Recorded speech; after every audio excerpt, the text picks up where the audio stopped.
Assalamualaikum warahmatullahi wabarakatuh. Perkenalkan, nama saya Pujati Insani. Saya akan mempresentasikan topik 3 yang berjudul pendorong perubahan organisasi. Perubahan organisasi adalah usaha mempertahankan kelangsungan hidup perusahaan.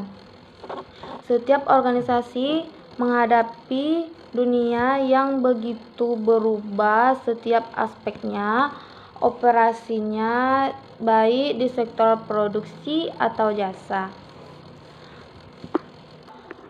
Pada hakikatnya, secara garis besar, faktor penyebab terjadinya perubahan organisasi ada 2. Yang pertama,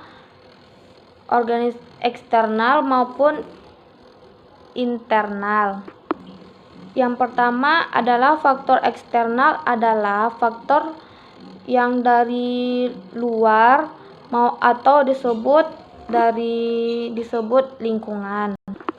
Sedangkan faktor internal adalah yang berasal dari dalam atau disebut dengan yang bersangkutan, yang berasal dari berbagai sumber. Yang pertama problem hubungan antara keluarga, yang kedua problem keuangan, yang ketiga problem proses dalam kerjasama. Hussein mengungkapkan bahwa ada 6 faktor yang menyebabkan terjadi perubahannya organisasi.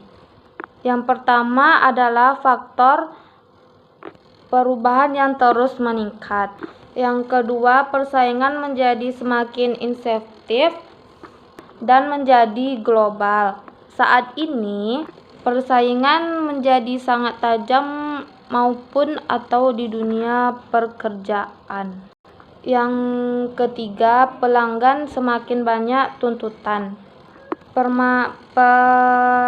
Persaingan semakin tajam sangat membuat banyak tuntutan yang harus selalu membuat inovasi organisasi untuk mempertahankan pelangganan. Yang keempat adalah profil demografi negara berubah. Kelompok penduduk yang muda maupun tua berubah karena kekurangan keterampilan, terutama penggunaan teknologi. Kelima adalah privatisasi bisnis milik masyarakat yang berlanjut. Yang keenam adalah saham meminta nilai yang berlebih atau minta nilai tambah. Komunikasi sebagai proses sosial adalah bagian integral dari masyarakat. Secara garis besar, integral organisasi mempunyai faktor dari masyarakat ada beberapa. Yang pertama adalah komunikasi menghubungkan antara konsumen ke masyarakat.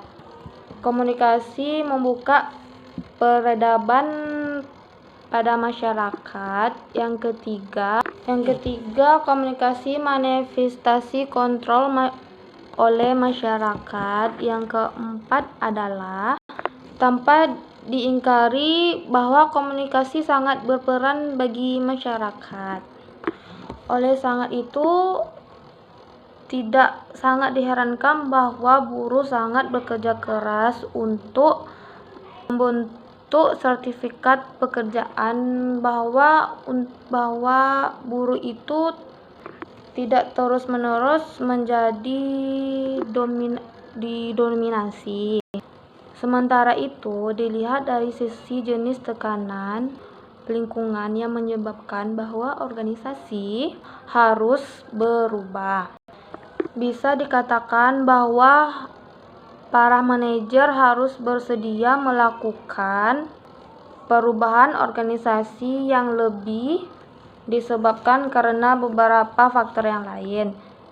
Contoh faktornya itu faktor penurunan pasar, perubahan geopolitik, dan keharusan melakukan perusahaan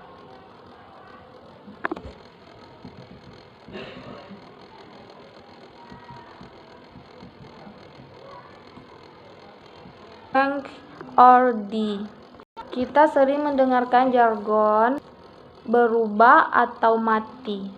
Ini menunjukkan bahwa perusahaan harus melakukan perubahan untuk lingkungan perusahaan itu sendiri.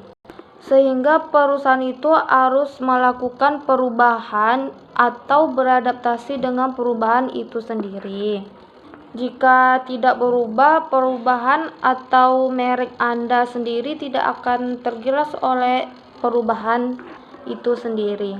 Dan ada 4 alasan mengapa bahwa mereka takut untuk kehilangan perubahan itu. Untuk takut menolak ada 4 perubahan. Yang pertama adalah mereka takut yang sangat berharga, dan yang kedua mereka takut untuk gagal mengimplikasikan. Yang ketiga, mereka percaya bahwa perubahan tidak akan masuk akal. Dan yang keempat adalah cukup untuk memiliki toleransi yang rendah untuk perubahan tersebut. Dan ada juga yang berkata, lalu di mana adanya peran kepemimpinan? Pada dasarnya dalam setiap perubahan diperlukan pemimpinan yang memiliki inisiatif perubahan itu tersebut. Mereka ini memiliki sedikit kontrol atau sifat-sifat individu dan beberapa faktor kontekstual. Dan ada juga tentang mengatasi keengganan untuk perubahan itu. Banyak sekali para pekerja enggan bahkan alergi ketika dilakukan perubahan terhadap proses pekerjaan, padahal itu sudah biasa yang mereka lakukan. Tidak hanya para pekerja atau operator, bahkan para manajer pun kadangkala sangat resisten terhadap perubahan itu tersebut. Alasan utama keengganan untuk perubahan tersebut adalah mereka merasa sistem bahwa yang biasa mereka jalani itu sudah baik, dan bahkan mereka merasa sudah nyaman dan tidak merasakan kecelakaan. Dan berbagai alasan yang mereka katakan itu sehingga dia tidak merasa perlu adanya perubahan. Dan ada juga beberapa faktor yang menyebabkan untuk orang enggan melakukan perubahan tersebut. Yang pertama adalah karena emosional, alasan perilaku, alasan organisasi, dan lain-lain. Mereka melakukan itu karena sudah ada penyebab faktornya tersebut. Dan begitulah tentang pendorong perubahan organisasi. Baik dan kurang, saya mohon maaf. Apabila ada kekurangan dan kesalahan, mohon dimaafkan. Terima kasih. Assalamualaikum warahmatullahi wabarakatuh.